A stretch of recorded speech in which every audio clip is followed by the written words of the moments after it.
TVCG journal track. So I think give him a round of applause.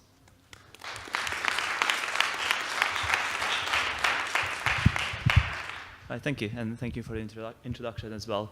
So just to kind of get into it, we're a bit behind anyway. So fundamentally, the problem of rendering VR is, okay, sorry.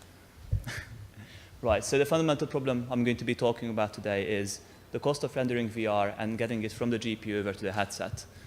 You can consider this as a three-dimensional problem, one of which is resolution of the display, the bit depth that you're rendering with, and also the refresh rate, so the number of frames you're producing every single second. In terms of resolution, current state of the art, which I kind of took HTC Vive Pro, would be 1400 by 1600 pixels. Times 2 is because obviously you have two eyes, which results in an impressive 4 million pixels, which sounds a lot, but actually if you consider the field of view of these displays, then you end up with about 13 pixels per degree. Problem is, if you make a short comparison to desktop monitors, 4K displays have over 60 pixels per degree, and you have to go back to QVGA on a 14-inch monitor to get a comparable result. Now, for those of you who might not remember when QVGA was, or like me, weren't actually born when it was a standard, we are talking about the late 1980s. In terms of bit depth, I'm not going to spend too much time on this. If you are using an LDR monitor, so you don't have HDR displays, then you roughly need 24 bits for each pixel, so 3 color channels, 8 bits, 1 byte for each. In terms of refresh rate, so current HTC Vive and then Oculus Rift would be using 90 Hertz, so producing 90 frames every single second. And just to give you an idea of why that's needed, let's consider a single object moving left and right on the monitor. And depending where you're sitting, you might already see the problem. If not, then think about how the display will be actually using this. And in reality, it's going to be showing you a sequence of still images. It's not going to be continuous motion. However, your eye is going to move continuously as it's following the object, which results in hold-on-type motion blur. Now, the problem with hold-on-type motion blur is that it's actually one of the fundamental reasons for simulator sickness. So to avoid that, you need a higher refresh rate, hence 90 Hertz. If you put all of this together, you actually end up around 10 gigabits of data, which obviously you're producing on your GPU, and you're transferring from your GPU onto your headset. So obviously we want to reduce this number, or we want to allow further improvements on resolution and refresh rate. The common theme in all the related works, and also TRM, the method we are proposing today, is that we are going to be assuming that frame 0 and frame 2, so every other frame, or the even-numbered frames, will be fully rendered. And the question really is, what happens with the in-between odd-numbered frames? One of the simplest solutions, actually, is just to forget about it and not do anything. If you leave it blank, then you end up with something that's at least consistent on the retina, so you're not introducing motion blur. This one is known as black frame insertion, or you could think about this as pulse width modulation, or just a duty cycle on the display, which in actual fact happens on an HTC Vive as well. There are a couple of problems here, though, which is if your refresh rate is not high enough, then you see flicker, and also the eye is actually going to see a brightness that's proportional to the area under the curve, which means if you reduce the width of this peak, the width of the signal, then you have to increase the peak luminance significantly. Second approach is to try to reproject frame 0 to frame 1, which you can do if you actually know the velocity of every single point, which could come from a game rendering, or it could come from an estimated optical flow algorithm. So once you know where the points are, you can just kind of move them on, and you get this kind of wobbly shape. The reason why it's a bit wobbly is because there are many failure cases. The underlying assumption here is that every single pixel has a unique velocity vector. If that fails, for example, with reflections and transparencies, then you end up with something that looks inconsistent. The other problem is that depending if you have your velocity field already, or if you don't have your velocity field already, you have to compute it on the fly, which requires some fairly lightweight optical flow algorithms, which is prone to failure for repeated patterns and also dynamically changing lighting. One example for this would be ASW, the technique that Oculus is using for reprojection. One other fairly interesting approach is to try and fudge the in-between frame, which is quite similar to what we are doing, which is take frame 0 and then display it for a second frame as well, but just blur it out so it's producing a less inconsistent image. This one is known as Nonlinearity compensated smooth frame insertion. It's a bit of a mouthful, so I'm just going to use NCSFI. The problem is obviously that the signal is going to be lagging behind, so you have this phase offset, which with high velocities will actually result in this ghosted double vision motion. Right, so when we were designing our algorithm, we reached back to the fundamentals of the human visual system. And you might be familiar with this diagram. If not, then let me walk you through very quickly. So on this image, you have increasing spatial frequencies as you go from left to right, and decreasing contrast as you go from the bottom to the top. The idea is that the eye has a nonlinear sensitivity to different frequencies, which means the threshold at which the black and white bars turn gray will roughly look something like that. Now, depending on how far you're sitting and how good your eyesight is, this might be slightly shifted and altered.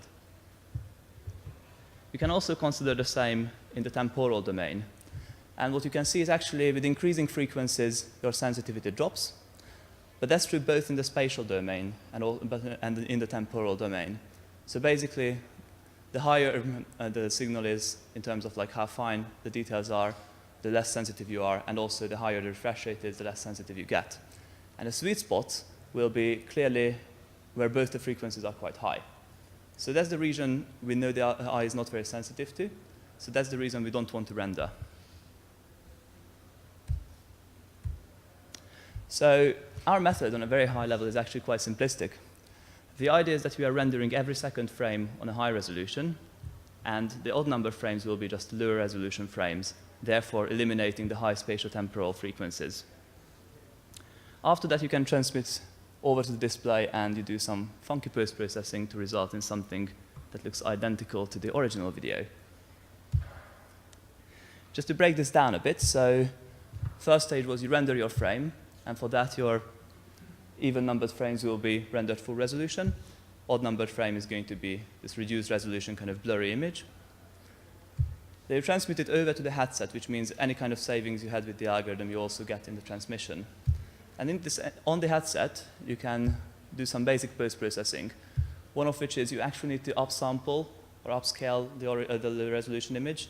It has to be of the same size before you put it on the headset. But then you have a problem, because if you think about the two images you have right now, which is the high-resolution image and the upsampled low-resolution image, the average of those will be quite similar to the high-resolution image, but not quite the same. It's lacking some of the high spatial frequency contrast. So to compensate for that, we need to sharpen the high-frequency image, the sum of which will actually will be equal to the high-frequency image then. But then, if you kind of split this into a 2D representation, then you have another problem, which is if your red signal is your high-resolution image, your blue signal is your low-resolution image, you do the sharpening, but the sharpened signal could possibly go outside the dynamic range of the display. Obviously, the display can't have lower levels than its black levels. It can't do more than the peak bright. So you need to think about what to do then. And our solution was to actually just propagate that residual information onto the next high-resolution frame with a bit of a question around what to do when the object is moving, because obviously if you have motion and you're adding on off-phase information, then you're reintroducing the same ghosting artifact we had with NCSFI. I think that I'll give more details in the paper. One parameter of the algorithm is how much do you want to reduce the low-resolution image. And for that, we ran a pairwise experiment with 4 different sets of stimuli where we were asking people to judge if they could tell the difference between full refresh rate rendering and TRM with a certain resolution reduction factor. And what you see on the plot is we did this for different refresh rates, and you get the resolution reduction factor threshold at which people couldn't see the difference anymore. With the 4 different scenes, it's obvious that it's fairly scene dependent, but what's common is that a 0.4 reduction factor seemed appropriate regardless of the refresh rate or the scene that we were using. Now, when you're moving this to VR, you obviously have to think about both eyes. So our design decision was to render high resolution on one eye and low resolution on the other. And for every second frame, you swap this. Thereby, you're actually reducing the amount of flicker that's visible. And also, you just have a more balanced load. Right. To give you an idea of why this is working, just as a kind of high-level motion analysis, let's imagine this line moving from left to right on the monitor. Generally speaking, if you think about the location of this object as a function of time, you get a straight line with some rendering artifacts, but I'll ask you to just ignore those. When you render that on an actual display, you will end up with discrete samples that last for one frame each. And when you think about how the eye is going to try to stabilize this image on the middle of the retina, on the fovea region, then you end up with something that's roughly in the center with this small offset. And then you can actually think about the integration time of the eye, and you end up with this blurry image, which is basically Hall-type blur, as I showed you previously. But you can also put this signal onto the frequency domain, where we have the spatial frequencies on the horizontal axis and the temporal frequencies on the vertical axis. And this blue diamond shape is known as the window of visibility. It's basically commonly thought of as the region where the eye can actually see the signal, and outside the window you can't see anything.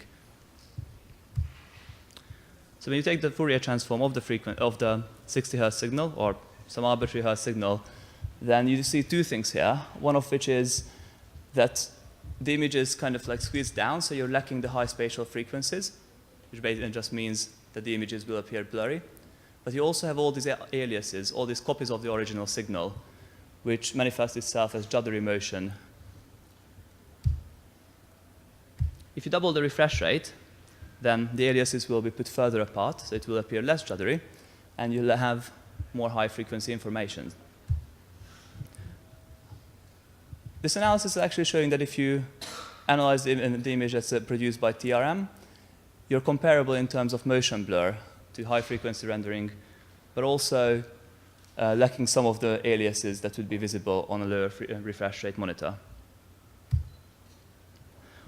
We also ran a psychophysical experiment in VR, comparing this with kind of native 90 Hz rendering, half refresh rate rendering, which is 45 Hz, and CSFI, which I mentioned previously, and ASW, the reprojection technique by Oculus. The first experiment we ran on the Vive and found that our technique was comparable to 90 Hz. On the diagram, you actually see the two different scenes we used. The units are in JND, so just noticeable differences. A unit of 1 in this case would actually mean that 75% of the population can see the difference. In our case, we are actually well within half a JND unit, and we are beyond 1 JND unit when compared to NCSFI. We did the same on the Oculus for ASW. The reason we only had ASW on the Oculus is because it's a proprietary software, so you can't just use it on the HTC Vive. We had similar results, so it's scene-dependent again, but our numbers were always comparable with 90 Hz and were significantly better than ASW. Right, so just to conclude, I very quickly introduce you to this new rendering algorithm, Temporal Resolution Multiplexing. I argued that a resolution reduction factor of 0.4 should be sufficient for any kind of refresh rate and also any kind of scene, and quickly whiz through some experimental validation in VR. After the session, we will also have a laptop set up with an Oculus in case you're interested, and I can also give some more detail. And also, if you have any questions now, then I'm more than happy to answer. Thank you. So are there any questions? Please then stand up, come to the microphone, shortly introduce yourself, and raise your question. Okay, so I have one. So my question would be, so in your paper you write about subjective measures you applied, but do you think, so there were just qualitative comparison, right? So yeah. Whether you can see that or not. I was wondering whether you would assume that there are some subtle effects on, for instance, task performance or mental workload, something like this. Do you think that there might be something like this, so you don't see it, but there will be an effect, or yeah, there won't be any? It's actually quite interesting because one of the scenes we used when we were looking for the threshold was this with the text on it. And one of the things we found is that TRM is surprisingly good with text. The reason being because it's actually over-sharpening sometimes the image, and people seemed happy to be reading the text better. And at that point, obviously, there were more immersion artifacts, you could argue.